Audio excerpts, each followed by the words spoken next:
Are you ready to take your leadership journey to the next level? On the leadership platform TLP, we don't just talk about leadership, we live it. This year, we are bringing you cutting-edge insights, transformative tools, and real-world strategies to help you lead with confidence, purpose, and impact. This year, we have 4 seasons with 50 episodes. We will dive into themes such as leading self, leading others, and leading institutions. We bring you Leaders Are Readers. This monthly session focuses on book reviews, discussions, encouraging all participants to read along with selected books on personal leadership and professional leadership. We also have a time with the CEO. In this segment, we dive into the stories of prominent CEOs who share their insights, lessons learned throughout their leadership journey. We also bring you extraordinary leadership stories, highlighting individuals in our societies who are doing extraordinary things. This segment inspires viewers with real-life examples of leadership in action. We will bring you some brilliant minds, courageous leaders changing the narrative of Africa. We also bring you finally the expert-led sessions, which cover a wide range of leadership and personal development topics, providing practical guidance and actionable strategies for personal and professional development. The leadership platform is your go-to space for personal growth, professional breakthroughs, and meaningful connections. I am Joy Schmutz Bonsu, co-host on TLP, and I will see you every Saturday, 7 p.m. GMT, live on YouTube and Facebook.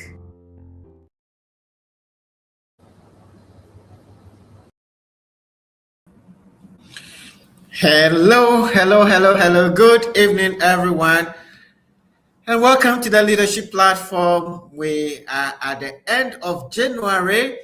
So this will be our last happy new year. And in January, we've been focusing on lessons that will strengthen you for the rest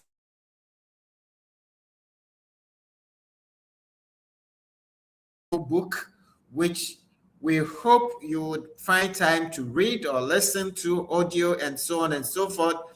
We are going to focus on an important quality of leadership and of life that you would want to get and which you would need to take you not only through the year, but through your life and through your leadership quality that you need as a human being. And more importantly, as a leader, to be able to influence and get people to follow you, your attitude is everything.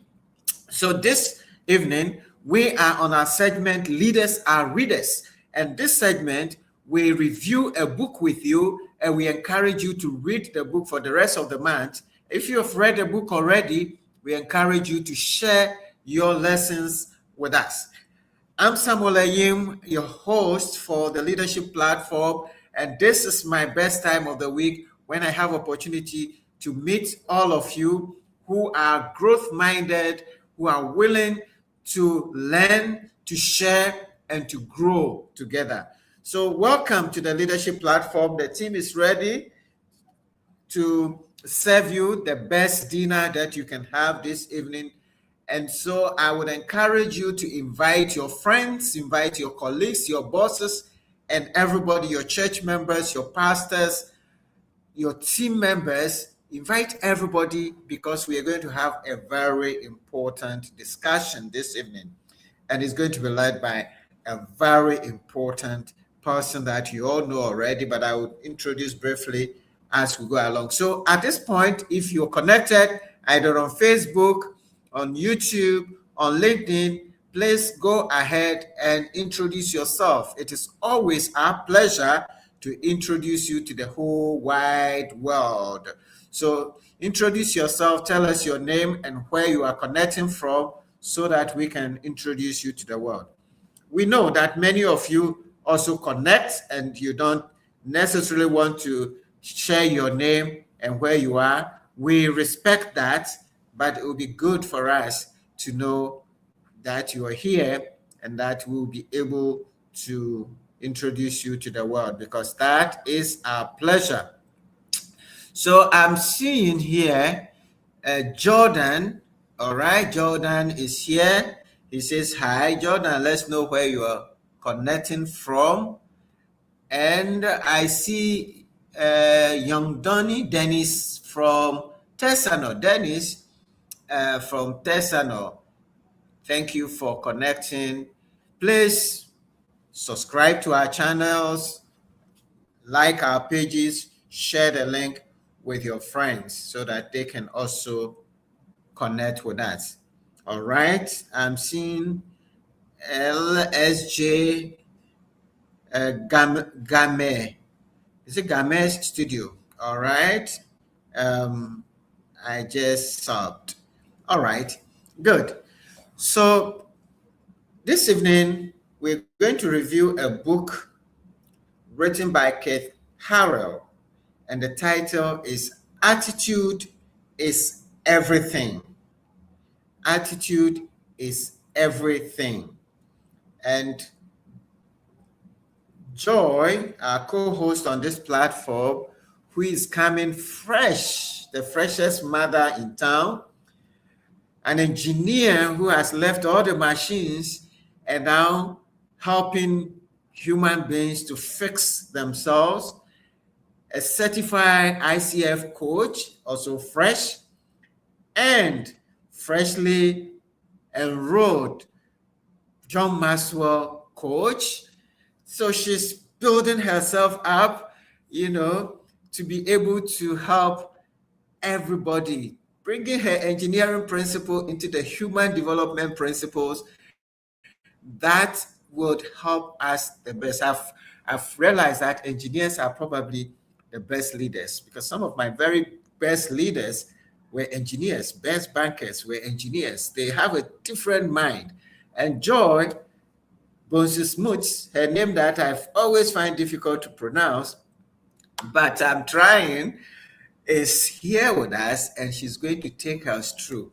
So I'm going to bring Joy and let's see. All right, Joy. Hi. Hello, How are everyone. you? Hi, Uncle How Sam. are you? Oh, I'm doing very well by God's grace. Doing Joy, very it's well. a pleasure to have you. It's always, when we see you on screen, we're just excited because you bring some life, you bring energy onto the platform. How is our baby doing? He's doing very well. Yeah, he turned 5 months today. So you can Wonderful. imagine all the excitement, all the grabbing of hair and grabbing Wonderful. everything you bring close. Yes. So he's All doing right, you have to start to push all your glasses up high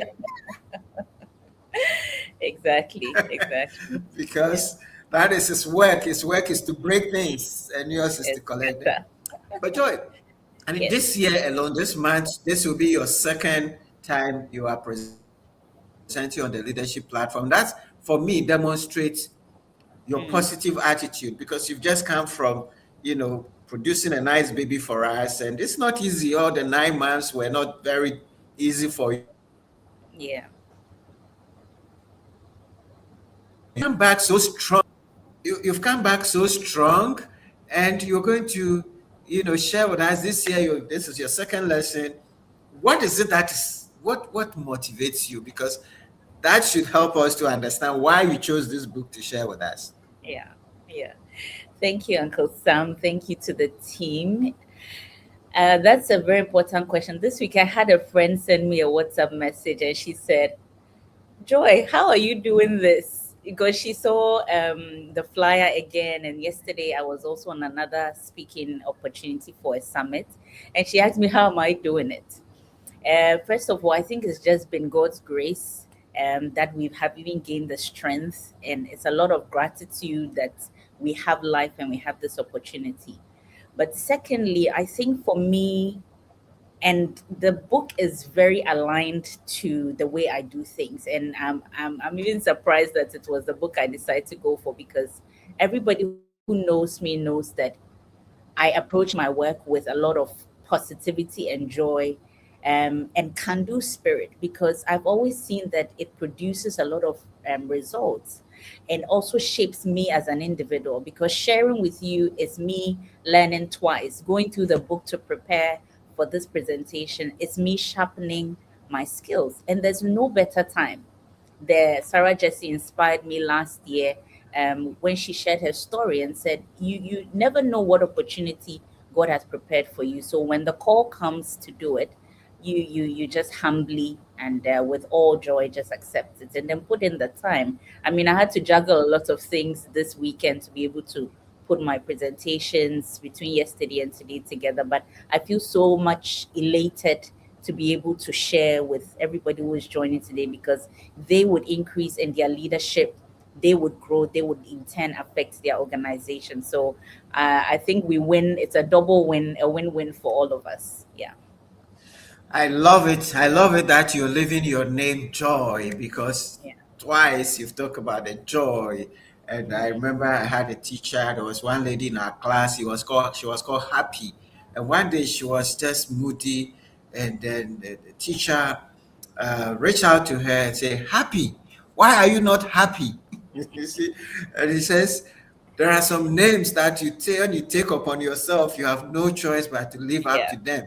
And he was called Solomon, and he bragged and said, "You see, I'm Solomon. That is why I'm wise."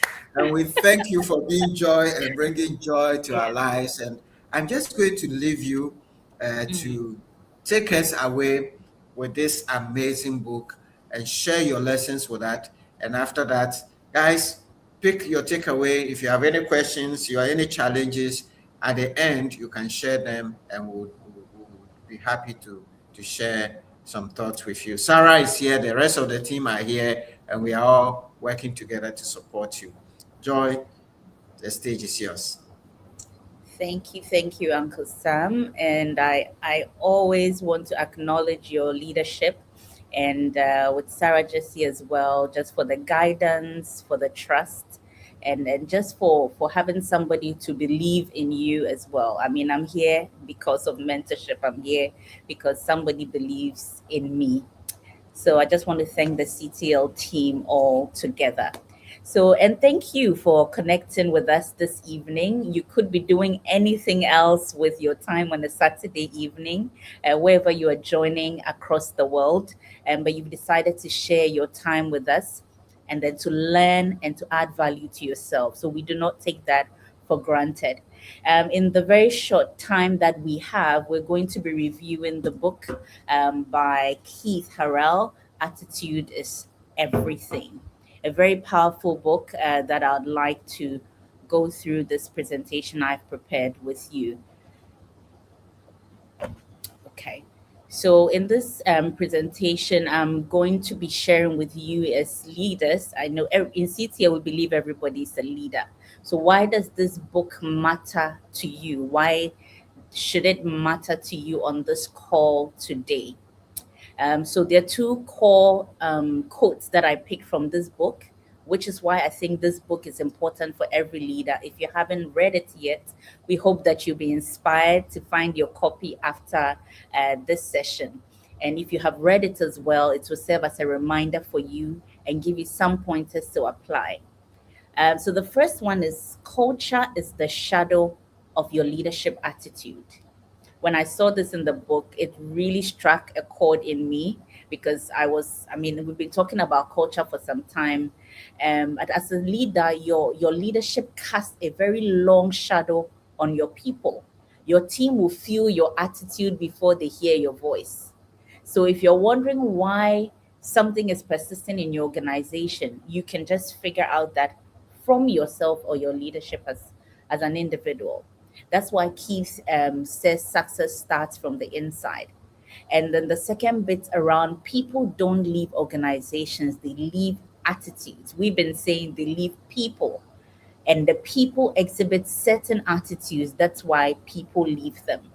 And I dare say, actually, that people also, you would leave, or maybe when there's redundancy, most of the time, I've sat in a lot of redundancy plannings, both in my corporate life, and most of the time, when it comes down to yes or no, it comes down to attitude. You might be the most skilled person in the room, you might be the manager, but if it comes down to the nitty gritties, attitude plays a very important part. So, this is why it's important for us to go through this book today. So, very quickly, I will just take us through an overview of the author. Keith Harrell is late. He died in 2010. And he's also known as the America's Attitude Coach, aka America's Attitude Coach, because he spent his entire career and life understanding attitude because of a life-changing situation he had. And he's gone around the continent, the world, motivating people on leadership matters. He's also a former IBM executive, which defined his early career days. And then he's also known for his no-nonsense leadership wisdom. People invite him, all sort of companies, Fortune 100, Fortune 500 companies invite him to speak to their teams, all because of the experience and the knowledge he has built.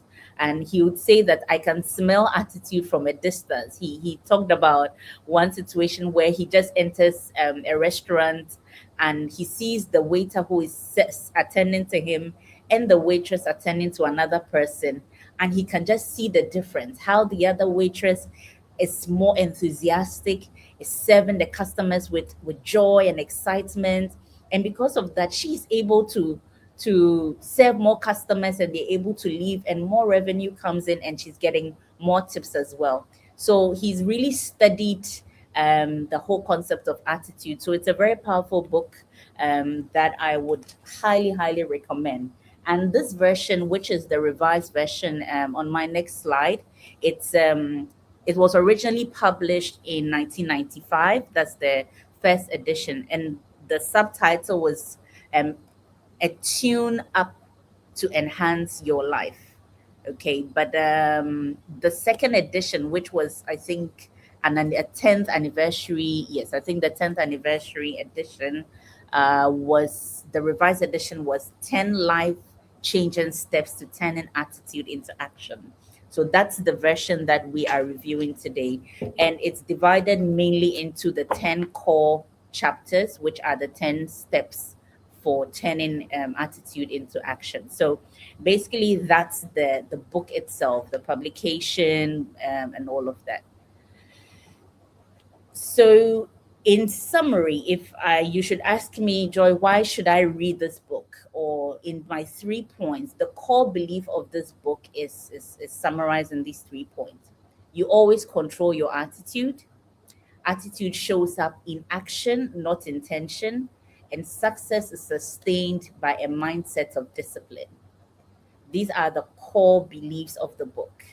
And you'd see a picture of Keith in his very youthful days when he started to play basketball. So just sharing with you the story of Keith and how he got into this whole concept of attitude. So as a young boy, I mean, I could go back to when he was 5 years old, when he was a stammerer, and he had a lot of positive feedback from home because he hadn't yet started school, that it's because your brain is moving faster than your mouth. And he had a lot of positivity around him, only for him to go to his first day at school, and he was asked to introduce himself. He was so excited about being in school for the first time. And so even the stammer became even worse. For those of you who know what it is, even the excitement and enthusiasm can even make it worse. So he stood, and for a very long time, he wasn't even to finish the sentence. My name is Keith. And, a girl from the back started laughing. The class started laughing. They said, "Oh, you are too tall. You are too tall for this class. You don't belong here."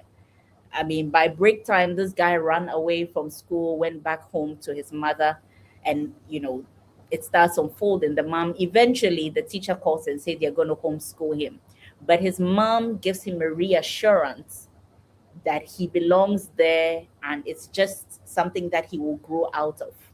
So fast forward to when he's in his teens, he's a very tall person, so he's playing basketball in school, and his dream was to be drafted by the NBA, the National Basketball Association. So imagine, those of you who follow sports, some of these athletes start their career very early. They put in training hours after school, they go for training, all of that, just so that when they get to college, they will be drafted by the best teams. So Keith was no exception. He put in hours of training, and he wasn't an average. He was actually one of the best. But he recounts the story in his book where on the day of the drafting of the NBA, he sat for hours just waiting for the phone to ring, offering him an opportunity to play on the NBA. Unfortunately, that day came to an end without Keith receiving this call. Can you imagine? You've invested years of your life into a career path, and all of a sudden that one dream comes crashing. There's no second chances with the NBA. If you're not drafted, you're not drafted. As simple as that. And he just talks about the overwhelm of disappointment, the shame he felt, because he goes everywhere, and the first question people ask him is, "Oh, you should play in the NBA. Oh, you should play in the NBA." And he goes like, "You guys have no idea." So this disappointment almost crippled him to the extent where he said, "You know what, he's going to leave the Seattle, he's going to leave where he lives." And luckily for him, he got a job with his aunts in Alaska. He went all the way to Alaska because in his mind he said, "Nobody knows me in Alaska, so I'm probably going to start afresh from there." Because in Seattle, everybody knew him. Everybody knew how excellent he was as a budding NBA, athlete. So he goes to Alaska, and guess what? He lands a painting job, from NBA dream to a painting job. So he starts working, and unfortunately, he was so sloppy with painting, he couldn't even paint for to save his life. So they wouldn't even allow him to paint on main job. They would allow him to do the prep work. So I think his defining moment came in when one man approaches him, an older man, and said, "Hey, I remember you." He said, "What? Who could know me in Alaska?" And he said, "I have been following your basketball journey since you were very young." This world, you can't hide, though. It's a very small world. You can't hide. And he said, "What are you doing?" He said, "I'm painting." He said, "I'm disappointed in you." I can imagine what was going through his mind at that time. "You are disappointed in me. Do you know what I've been through?" He had every right, even at that point, to even speak back to this older man. And he said, "You look like you have given up. I believe in you.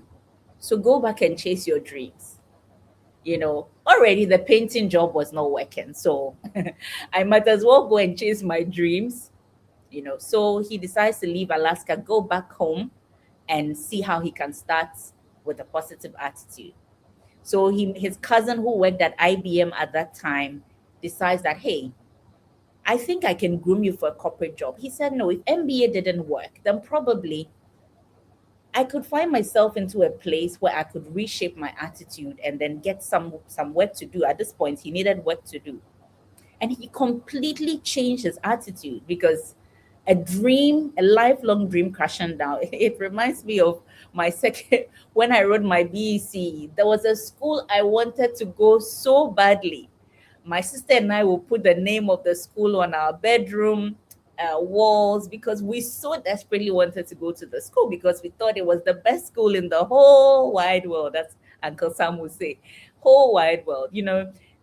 And I didn't get into the school. My sister didn't get into the school. And I remember having a very bad attitude. My mom went to collect my prospectus, went to collect the school uniform, and she said, Joy, try it on so that we know if we have to alterate it. I said, I'm not trying on no dress, nothing, because I'm not going to this second choice school, you know. So it just reminded me of that experience. But now Keith starting to rethink or adjust his attitude. When anybody asked him about MBA, he said, "Oh yeah, I play for the MBA." And I'm sure people around him will go like, "Really?" He says, "Yes, I play for the natural born abilities." So now you can't make fun of him because he himself has found a way to calibrate his attitude and he laughs about it. He will not make it a big deal anymore. He will not cry over it. He found a way to make it fun and exciting. So now MBA is natural born abilities. And then his cousin grooms him for the IBM job. And he says, I will wake up every morning, put on my suit. I think there were days that were scheduled for the training. He puts on his suit, goes to his cousin's house, and the cousin teaches him how to answer interview questions and rigorous training. He calls it the Blue Academy. Rigorous training for him to just land a job in IBM. And he thought, who would hire me? It wasn't even hiring season. Who would hire me for this? But he kept persistent. People in the neighborhood were laughing at him. He persistently went on this training until one day he goes to meet the PA of one of the VPs. And the VP offered him, the PA decided to do an introduction so he gets an initial interview. Fast forward. Keith spent 14 years as one of IBM's most celebrated executives. And so I think all these experiences he had from a lifelong dream that was shut down to now recalibrating his attitude to see then what next? What else can I do? Life is not all about MBA. And he would tell you at some point, he realized that this is my God given talent to be able to speak to people, to sell, to sell the company. And then he was later moved to training, where he was actually teaching the new joiners how to sell and how to market the IBM products. Look at what this got him. He now became a world renowned teacher, coach, and trainer globally until his death. So, this story of Keith is what he has put the concepts together and put all into this book called The Attitude is Everything. And you can see that he actually lived what he wrote. He didn't just talk, but he lived the talk. So these are the core beliefs of the book, and that is, in summary, Keith's story around how he moved from a failed MBA dream to becoming one of IBM's most celebrated executives and eventually one of the world's celebrated trainers and leadership coaches. So the core of this book is the 10 life-changing steps. So he has just given you guidelines. How can you also turn your attitude into action? How can you also create positive attitude? So these are the 10 steps. First, he says you have to understand the power of attitude. Your attitude is a tool for positive action. It's inherently interwoven into everything you do. It's your most priceless possession. And the good news is that you don't have to buy it, it's free. So you have to understand its power because you get to choose how your attitude is. And that takes you to number 2. Take control of your life.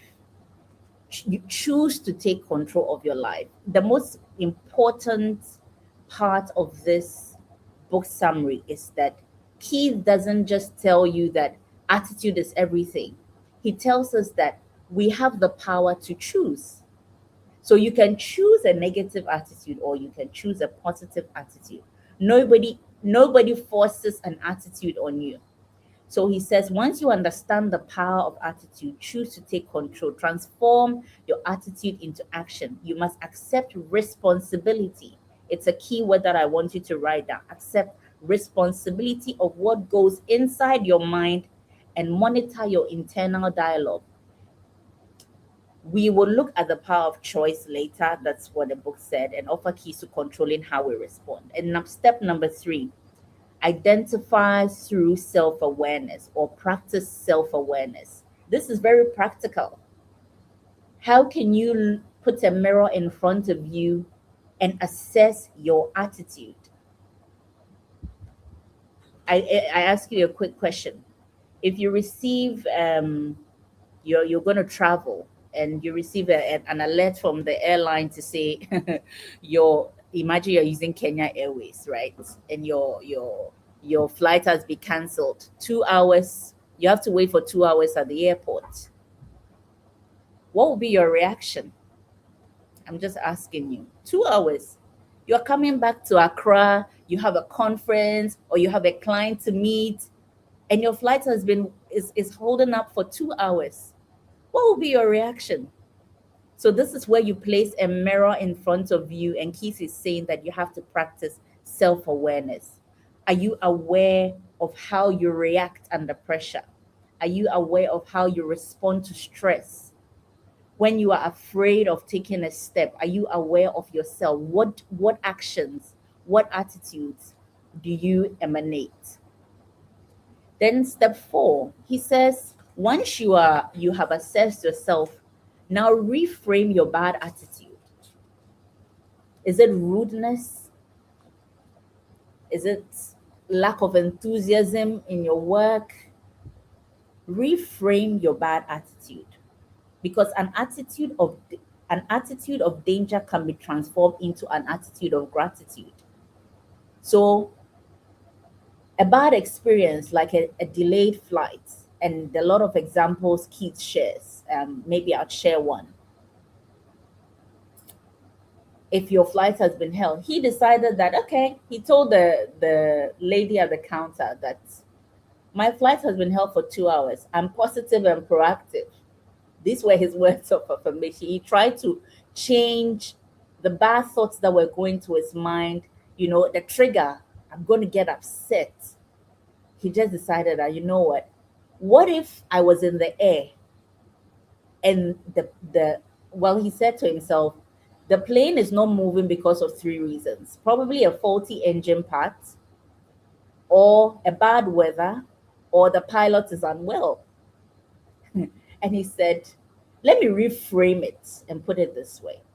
Would I rather be in the air and get a message by the pilot to say that we have lost the left engine?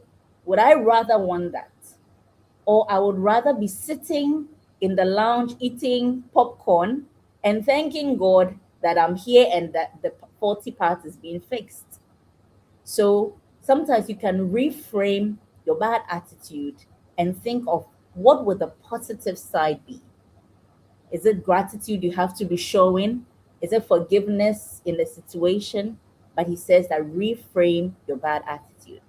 Then step number 5, find your purpose and passion. Very, very important. Once you have determined what is holding you back, it's time to look ahead, analyze where you want to go. Understand the importance of living life with purpose. If you're not living life with purpose, you are living life under frustration. If you're not living life of purpose, you can be working in the best organization in the world and you always be resentful. So he talks about finding your purpose and passion. Number 6, he says, be proactive. Be proactive. He says in this step, you will learn to prepare yourself for the times when challenging circumstances will provoke negative attitude. You can decide that I'm going to be a positive person, but you cannot control other people's behavior. You cannot control external factors.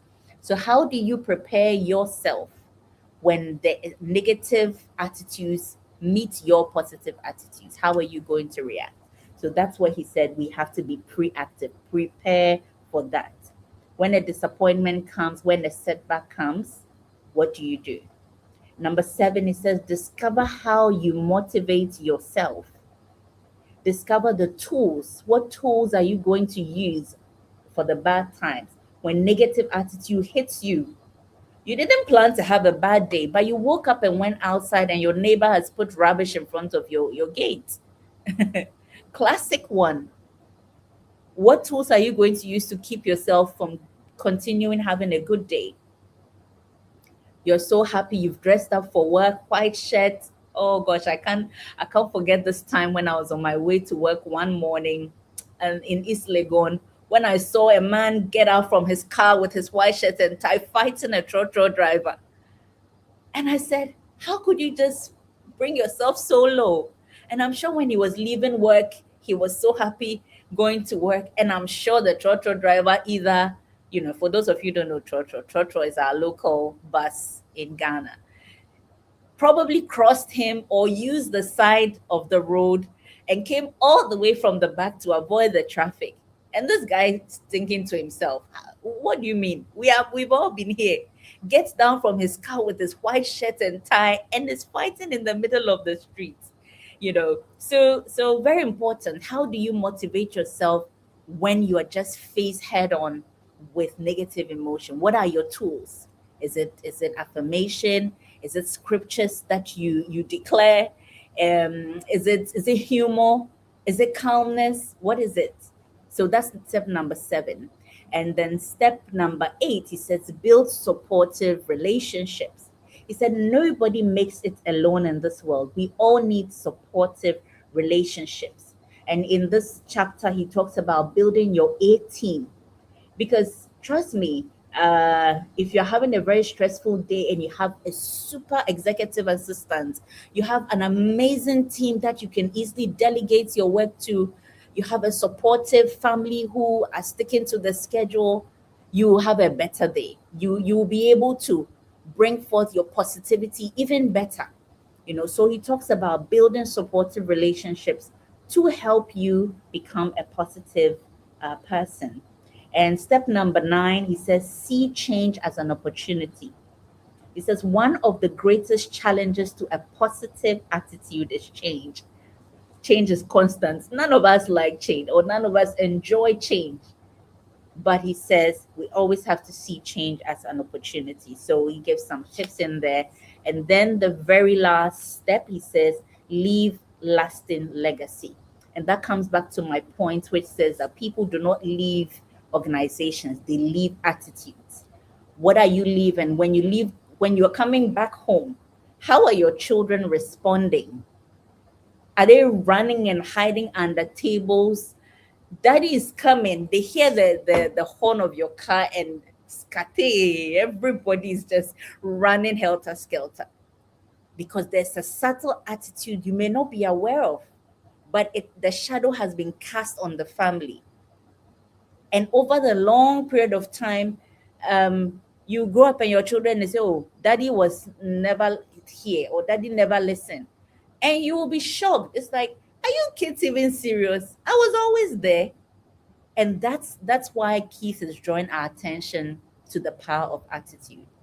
So in the next slides, what I have done is to put themes around the steps so that we can pick our key takeaways, and then also a reflection question for you as thought leaders to think about. But before I go there, I want you to just think about, if you want to share in the chat, I'll be very happy to read that. I want to just acknowledge a few people joining us. Albert Donko, thank you for coming. Ben Aye, Carl Moore, thank you for joining us from Montreal. And Lakwe, thank you for your comment right there. The power of shifting perspectives. Thank you, Ajwa. And our dear Eko Mensa, hello. It's good to see you on. Please continue to introduce yourself wherever you're joining us from, and share your takeaways in the comments. So the question is there, I'm sure you've already read it. So when things don't go as planned at work, what is your default attitude? Just think of one classic example. Things don't go as planned. Maybe I'll use that. I'll put Uncle Sam on the spot. So maybe we are preparing for lift to lead, and letters are supposed to be sent. And the letters were supposed to be sent the week before. And Uncle Sam comes to the office. Will be his default reaction or attitude towards the team? And how does it usually affect people around you? Just think about it. What is the default? You always default to something.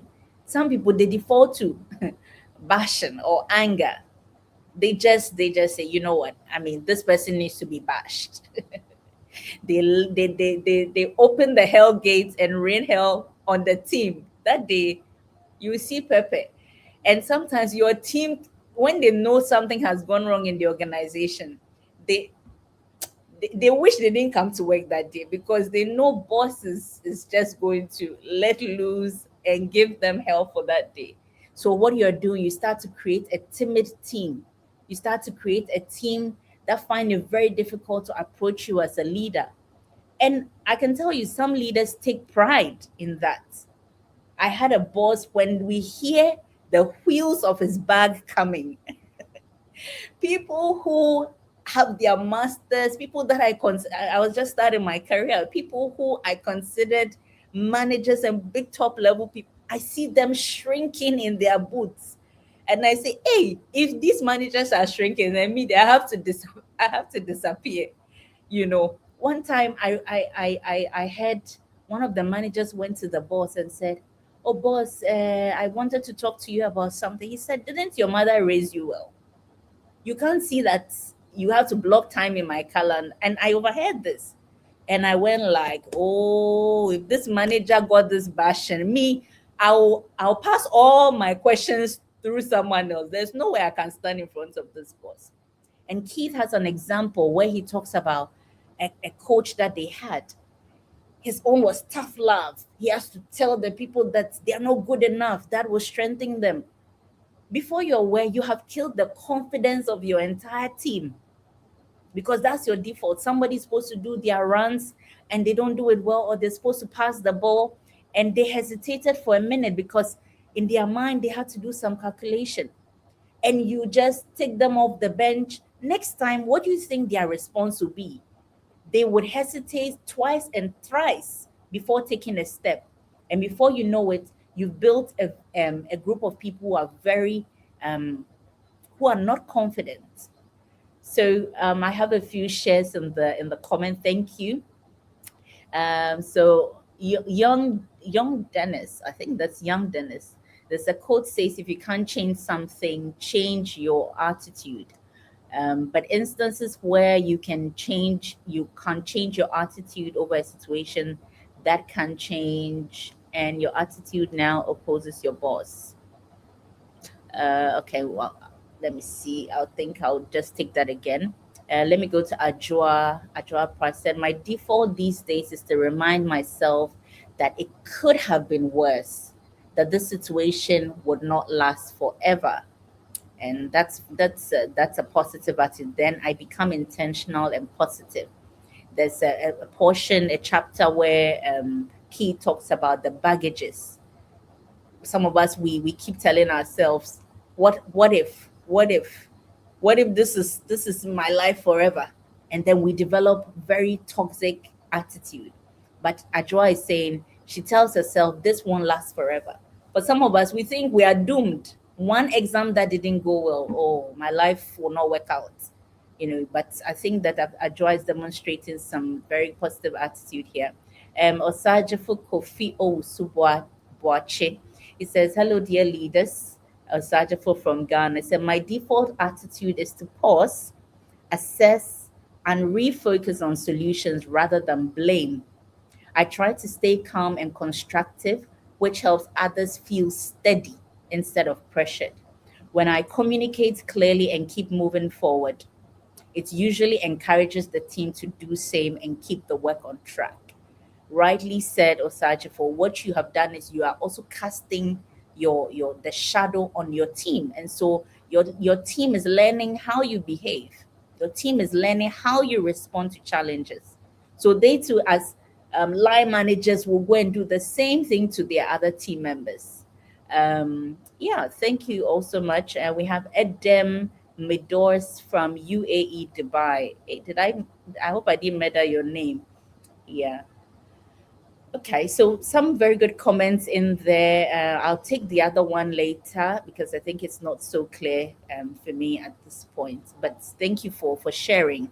So, summarizing step number 1 to 3 into self awareness and ownership. Self awareness and ownership. So, here are some takeaways. Let me see if I can make it bigger. Okay. All right. So we have the first one, which is understanding PowerPoint. So the key takeaway is your attitude is visible. If you think that your attitude is only in your mind, it's very visible. Rudeness is very visible. If you have checked out from a situation, it's very visible.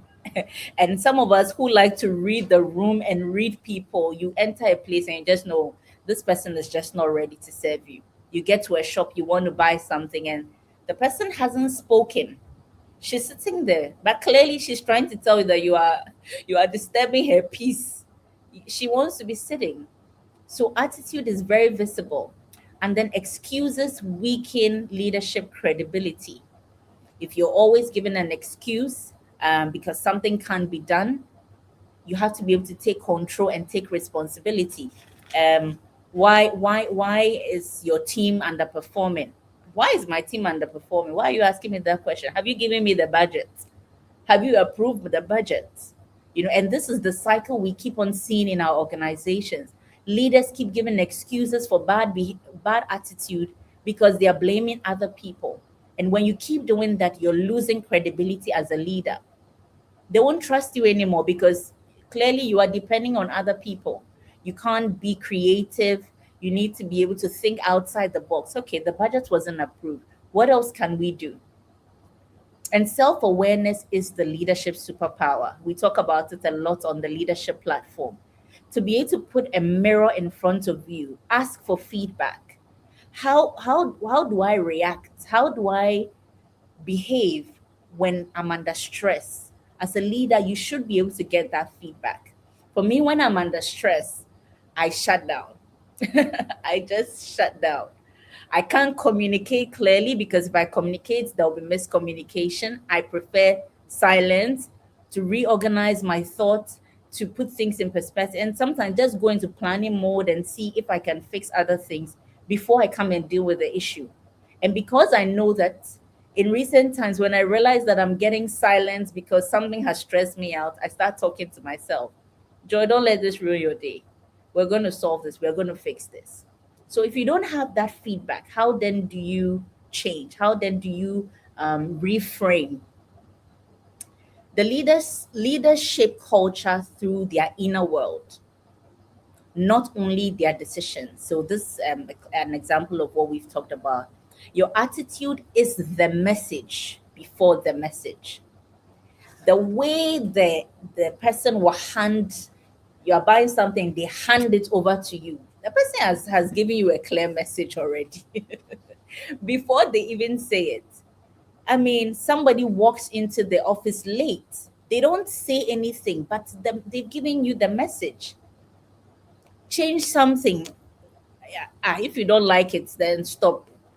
You know, So people tell us the message before they talk. So if you're a leader, you'll be able to read what your team is saying even before you have your annual feedback and they write all those long things. You can read their feedback from their attitude.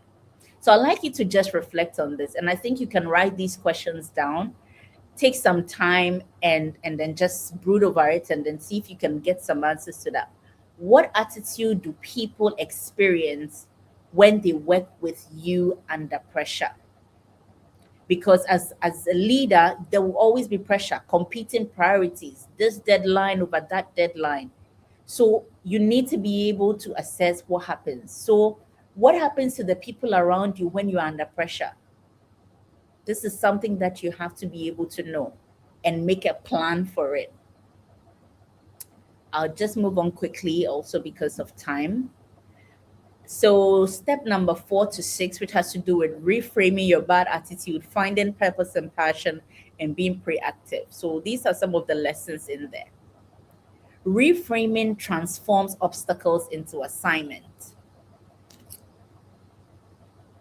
I mean, if you go to the doctors and they tell you, um, by the way, we found out that your artery was blocked, what is going to be your response? What is your attitude? For some people, okay, but this is the end of my life. I'm not even going to talk. You might be in the initial shock, and that's perfectly fine. I'm not saying be all rosy, and Keith is not saying that either. He mentioned something that I'm not saying you can be happy every time, but he's talking about attitude. How are you going to talk to yourself? How is that going to affect the people around you? The positive attitude person would reframe it to say, I'm thankful that they discovered this blocked artery early, because if they didn't discover it early, you wouldn't even be sitting there receiving the news you are receiving. So reframing transforms the obstacles into assignments. So you know, what do I need to do? Probably I need to have a new diet. I need to have a new regime for my exercising, etc., etc. So in your reality today, what do you need to reframe? Now, purpose protects your energy when motivation dips. I always say that if you're working in a team or you lead a team, help people to find their purpose in your vision, because the one of the roots of bad attitude is when people don't have any passion for the vision they are following, or a leader whose vision people do not align with. Oh, you be fighting battles you shouldn't be fighting. And so help people to find their purpose in your vision, because vision, purpose, and passion protects your energy. Because it's not every day that you wake up feeling like rainbows and sunshine, but purpose will keep you going. Then proactive leaders, leaders who have prepared how their response is going to be in advance. They anticipate challenges instead of reacting to them. When you see a reactive leader, you see one. When you see a proactive leader, you see it in their attitude. Now your mindset becomes the climate your your team works inside. The way you think about it, the way you organize, the way you talk to your team. Your team actually live in that climate. Sometimes you enter a workplace and it's very heavy. It's all because somebody is projecting that into the team. So the leadership application here, when something goes wrong, do I bring energy that calms or energy that contaminates? What do you do as a leader? Everything was going perfectly until bam, something went wrong. All of a sudden, something has gone wrong. Do you bring the energy to bring people down, calm, or all of a sudden there's fireworks? So these are some of the lessons we're learning from Keith Harrell's book, Attitude is Everything. So if you're just joining us, that's the book we are reviewing today, and I highly, highly, highly recommend it. I totally enjoyed reading it. So steps 7 and 8 talk about motivation and relationship, which is discovering how to motivate yourself and building supportive teams, relationships. It says leaders who self-motivate become energy contributors, no energy drainers. If you can regulate yourself, maybe at home it's not going too well, but I have to project a positive attitude onto my team. What happens is that by the time people are leaving to go back home, they're energized. Like I came to work and I feel energized. Some people by 3 p.m. on a work day, they are so drained, even on a Monday. It's not because the work is entirely overburdensome or the workload is too much. Sometimes it's because the attitudes in the organization are energy draining. People don't smile. Just said the work is so, and Uncle Sam will say, me, I can't work with people who are not happy. Oh. If you are not happy, me, I'll crack a joke for you to smile, because he has to sit and work for 8 hours and even more. So why would he want to work in an environment that doesn't contribute to his energy, right? Healthy relationships are a real strategy. They accelerate execution. For me, after working in corporate for about 5 years, I made that decision that I will not work with a toxic team. No, because I saw how it took so long for. I'm not saying when people are toxic, you have to be able to identify it as a leader and don't stick with it.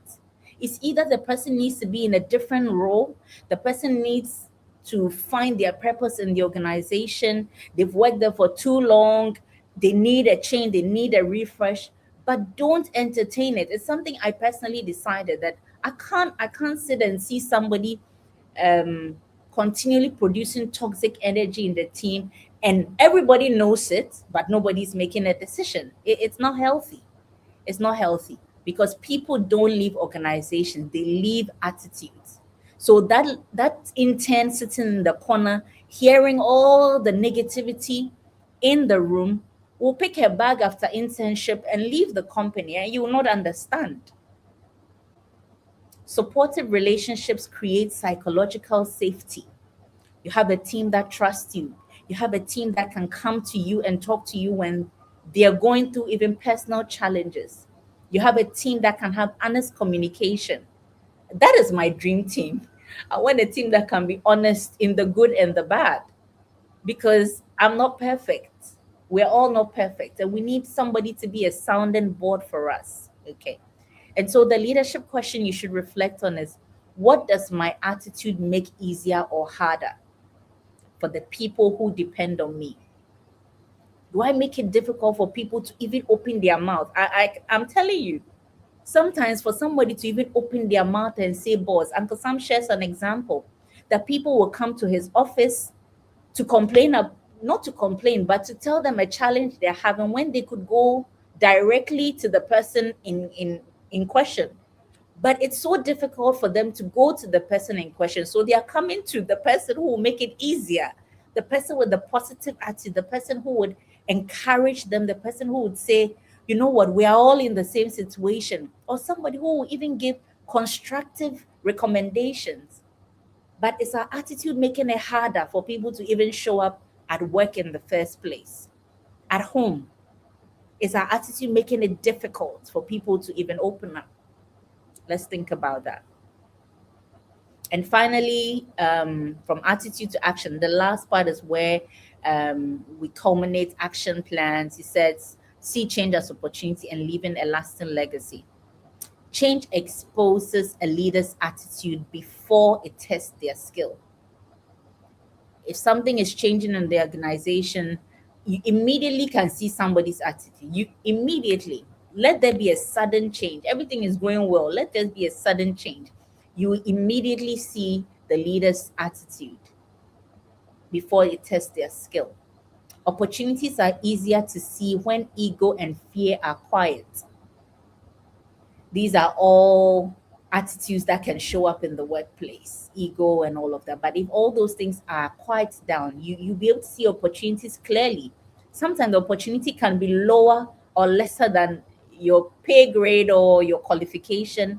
But if ego doesn't come in, you'll be able to spot it. Um, Graduates who are frying plantain chips and building mansions out of it, graduates who are selling cocoa, packaged, nicely packaged cocoa, it's not affecting their ego. And so they are making some money out of that. Now, legacy is not what you leave at the end, it's what you model every day. Sometimes I think we feel like, oh, maybe like at 70 or 80, then we will craft this legacy and then we will leave it or something. But your legacy is what you do every day, what you model, the people you met in your high school, primary school, your first job. You are leaving traces of your legacy. And so every day matters. Every day matters. Your daily attitude becomes your leadership signature and your culture's shadow.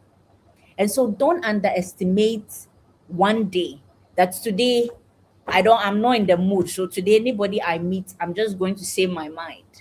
Some people go and sit on radio and say their mind and it comes back to bite them. later in their career, people start playing them back. You are angry, but how do you still show a positive attitude?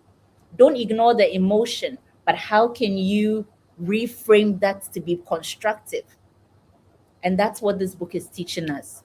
If your team copied your attitude every day for the next 90 days, what culture would we end up with? Just think about that for a minute. If your team just copied your attitude, I won't mention any attitude. If they just copied it verbatim, what kind of attitude or culture would you have in your organization? And so that should give you a clue as a leader. If there's a culture that you don't like, then you can trace back what attitudes have people copied. There's another quote that says that the true culture of an organization is when the leader leaves the room. That's the true culture, not the one that we've written down that's in this company. We have a culture of speed, excellence, customer obsession. Really, the true culture is what is will be displayed when you are not there. So you can trace back and see, me myself, if somebody reports something to me, how quickly do I solve it? And how have you cascading that attitude down to your team? Sometimes the leader can have a great attitude, but it's not trickling down into the organization. And Keith has given us 10 steps. So it's not because your people are just lazy. There's probably one of the steps that you need to revisit. It's not because you've hired a bad crop of people. You need to revisit one of the steps that Keith has shared. And I believe that this would significantly improve the way yeah. So in signing off, my personal takeaways, what challenged me the most in this book when I read it was about the attitude kit.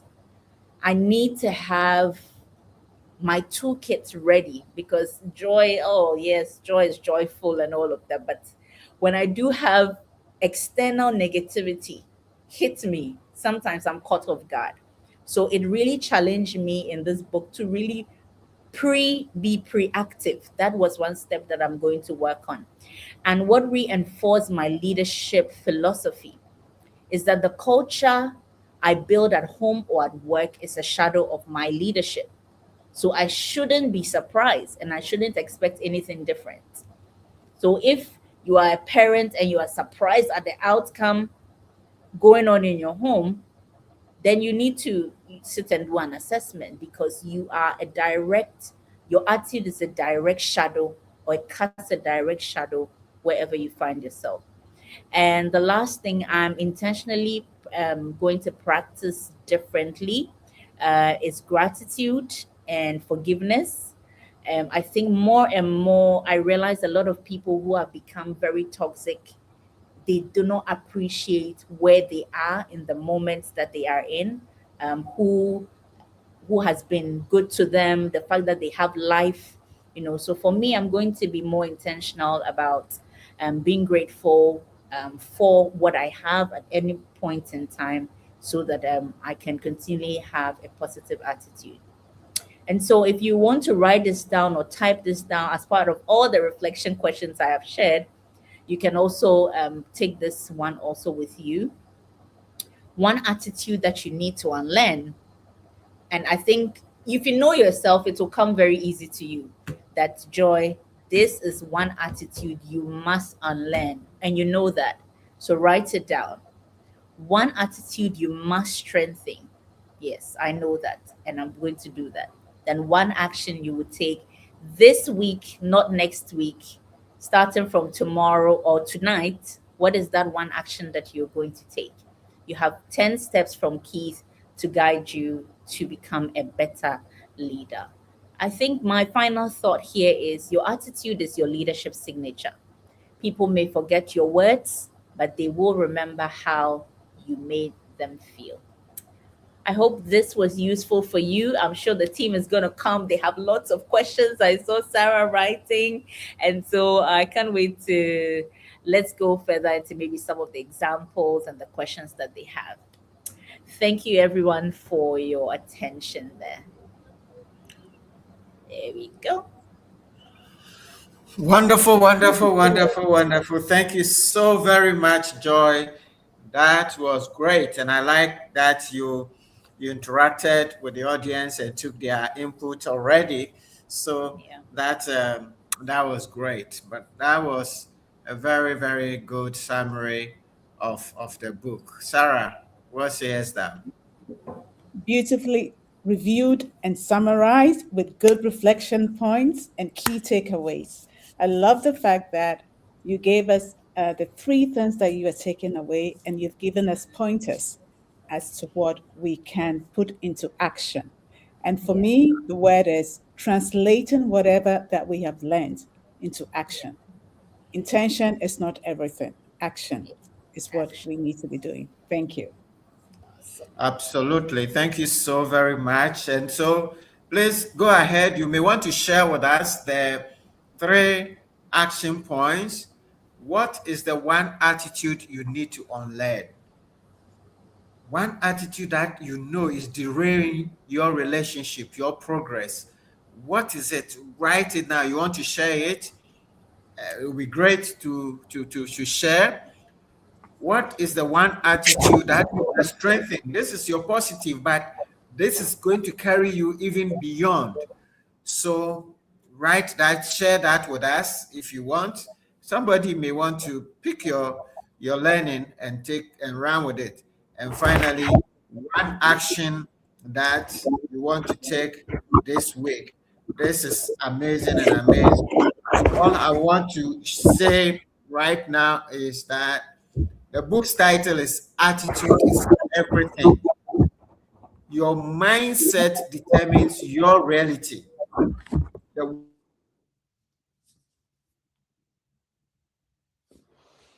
respond to situations so respond to situations way ahead. That is what the book called proactive. Make the decision before. Let your attitude determine your reality. Your Thank you. attitude is a choice. Nobody can force you to be angry, to be upset, to be sad. You have the power to choose your attitude. You can't control the things that happen to you. And you can't control who is going to bring some Kobe into the room or something to come and soil your white shirt. You don't have control over it, but you have control on how you will respond. And that is very, very important. How will you respond when the negativity comes? So please, let's understand some of those things. You can change your attitude. You have choice over your attitude, and you can turn your attitude, your negative situations into positive. Great. Sarah, I don't know if you have any questions for Joy Do I because she have has any? answered the questions in the chat already, and I'm There's still seeing some more there is comments. still some more. Shalom, I just says awesome rendition, great insight from Albert. Yun Dennis say, thank you so much for the insight. One attitude I find difficult to inculcate is being silent, even when I have to I have the right. I have the right to speak for myself, but for peace to prevail, I have to be silent. All right. So that's something you want to, I don't know what Joy has to say. Listening more to my intuition, attitude to strength. That is from Albert. Okay. Um, have you seen any question that I have not seen?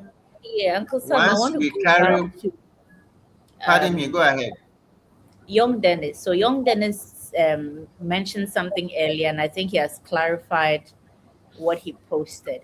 So I think what he was asking was when if you can't change a situation. Let me just read it as he puts it. He said, if you can't change something, change your attitude. He has made that very clear. But Yes.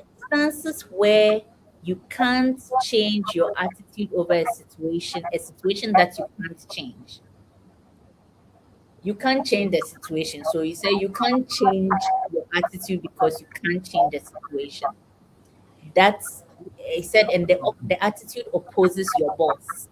So I think he's just trying to say, okay, in this situation, I can't change it, so I can't change my attitude, which opposes my boss. Well, I think that I mean, so you have a situation you don't have control over. That situation that is facing you, you don't have control over it. The only thing you have control over is the way you look at the situation. Let me give you an example. And I mean, those of you who are Ghanaians, a few years ago, you heard about men's gold. And I had been outside the country. I came into the country. There were so many people talking about men's gold, men's gold. And I put some money into men's gold. And then the thing crashed. Okay? There was no way that, I mean, the government was protecting the guy and they don't want to prosecute him. You can't find your money. That situation, you can't change it. The money is lost. Some people died because they cannot tolerate that they lost the money. So what do you do when you can't change the situation? Do you want to die? What can you do? The only thing you have control over is your attitude. And the book talks about reframing the situation. So what do? I look at myself, I said, I just take my mind back to my village. Look, you were born in the village. At a point, you didn't have food to eat. You were walking barefooted. Then you got this money. And then when he is gone, so what's the big deal? Just imagine that you were in your village and you were walking. And just go back to all the people in your village who are still walking and don't have money. At least I have my car, I have my house. Okay. So I just had to reframe the situation and psych myself up and adopt an attitude that enabled me to survive. The money still didn't come, but I never changed. One of my friends called me. I was still on the leadership platform, and he was like, "Hey, Sam, we are the power. As someone too, and week be was every week you are still on the leadership platform." I said,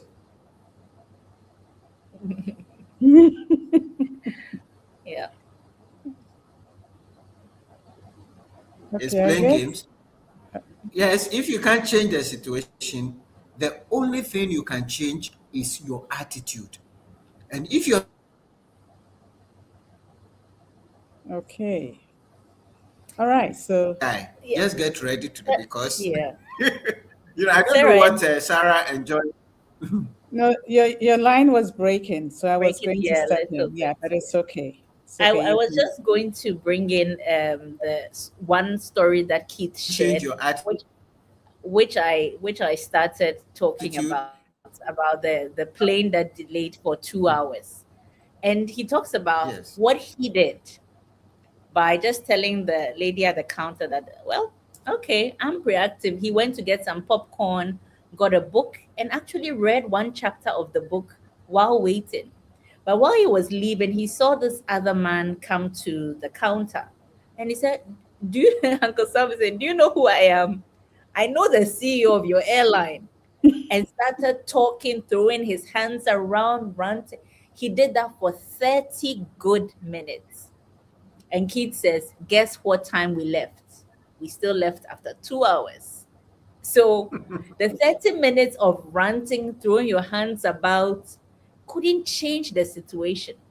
But Yeah. somebody chose a positive attitude, read a book, had some food, was more refreshed for the trip. Another person has drained all his energy with negative attitude. And he says that when he saw people at going back to the gate, he could identify those who were toxic. All of them were complaining. And he sits by this gentleman and he said, "Why are you so happy? Why are you happy? "Ah, we are sitting here, but why are you happy?" He said, "Oh, would you rather be in the air when they discovered there was a problem with?" He said, good point. So Yeah. sometimes just look at the things differently and regulate, because at the end of the day, who benefited the most? The person who Yeah. took advantage, read something, ate something, and enjoyed themselves while they waited. So the situation you may never be able to change, but you have every power and the responsibilities on you to change your attitude. Very, very Wonderful, good wonderful, comments. wonderful. Thank you everybody for sharing in the All comments. right. The I think recording, Osajifo has yeah. something. It says, one attitude I need to unlearn, trying Right. to carry everything alone instead of asking early for clarity or support. Yeah. One action I would take, I will speak up sooner Sooner. when I'm unsure. Ask for help without guilt and remind myself that strength also looks like collaboration. That's beautiful. Beautiful. That's beautiful. Thank you so much. And we have Pharmacy Fidelia say, thank you so much. Will a recording be available? Sure, there is a recording on our YouTube channel. Just look out for the leadership platform and you would see the recording there. And Okay, just don't only just see, but subscribe and ask your friends to subscribe. All right? Because exactly. that's So that every time you get it. Yeah, good. All Uncle right, Sam, there's Joe, one last question for you. Selob from doesn't want you to go. Say you take the is easy it for one. me or for you? I'm not the one who presented. so So it's about being optimistic all the time. Not at all. Sarah, would you want to take that? Yeah. Not at all. It's not by being optimistic. You see what it is and you reframe it.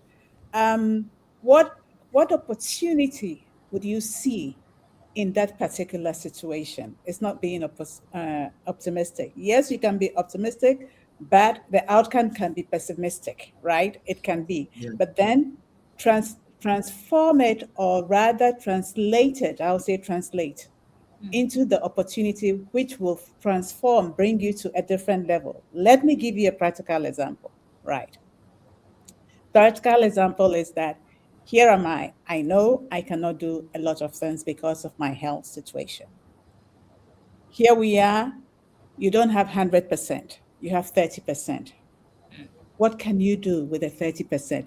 Do I have to wait to get the 100% before? I know I can never get the 100%. So with the 30% heart rate that I have, what can I do? What is the opportunity for me? yeah, And the opportunity for me is do things in short bursts. Let's say 30 minutes here, 5 minutes there. That's the way that I'm not waiting to get a 1 hour before I can do everything. So yeah, practically, this is how I go about it. yeah. That's great. That's great. And I want to encourage you to adopt also the Chinese proverb. When you ask about is it optimistic all the time, the Chinese have a very beautiful proverb that for me is very helpful. It says, expect the best, but prepare for the worst. Expect the best, but prepare for the worst. In life, you set yourself to do things, and you have to be optimistic that this thing will happen. So expect the best. But if it doesn't happen, like those of you who are following the MPP elections, let's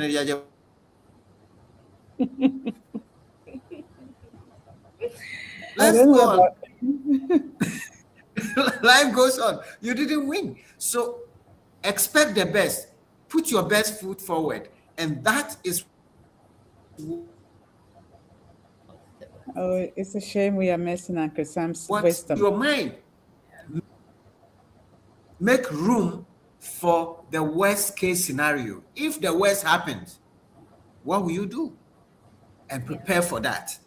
So that is what we mean. Shalom. I hope that helps. All Yeah. right. Okay, Uncle dokie, Sam, dokie, do. should we share just to everybody who is listening, if you're a CEO, HR head, and you want to share this content with your team, I think Yes. CTL we will package this very nicely together with some powerful John Maxwell principles. He also has a book on attitude, And then we can come and do a master class with your team. As we've started the year, you want to make sure your team is equipped. Attitude principles, either a master class, or you want to do maybe a whole month-long masterminds on this book. Just give us a call on our CTL numbers available on our website, or just send us a message on our social media, and then just book a call. We can discuss what your needs are as a team, and then we'll come and deliver for you. So that's what I wanted to share for those who want to take this further and escalate this to their teams as well. Absolutely. With your team, discuss with your boss, your HR, and we can come in and help. This is the right time so that you can start the year with a very positive spirit that will carry you to the end of the year and beyond. All right. So, Sarah, any other comment? Yeah, I like that, because for me, my key takeaway is really translating intentions to actions. And Joy, what you have just shared, saying, if you want to go further, this is how you can take it practically. Action. How do you say? Actionalize it, whatever you have done. Yeah. So please take this opportunity. I really encourage you. I just want to underline that. It's not just only your work, your church, your club, your group, your whatever situation you have, we can come and help you. All right. Good. Beautiful. Joy, thank you so very much. This has been amazing. We will just leave you to give us a dessert. But everybody who has joined, thank you so much for joining. Share the link. Go to our YouTube channel. Share the recording with your community. And book a date for next week when we come with another beautiful lesson. But for now, let's go for the dessert, Joy. Okay, all right. So I'll close by saying that every bad attitude can be justified, but choose not to justify bad attitude. Don't join what Keith calls the all-content clubs of your organization. Determine to turn every bad attitude into positivity. Determine to leave a legacy. Determine to let people feel worthy when they work with you. Determine that if this is your last day on earth, every day, whenever you wake up, how will I make it count? And so we leave you with this. Attitude is everything. You have life, and nothing is worth your joy. All right. So we wish you all the best. Have a wonderful week ahead, and good night.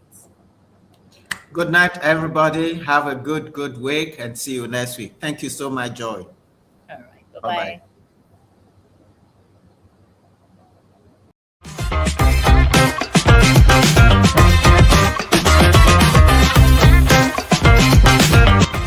And by the way, if you haven't subscribed to our channel, do that now.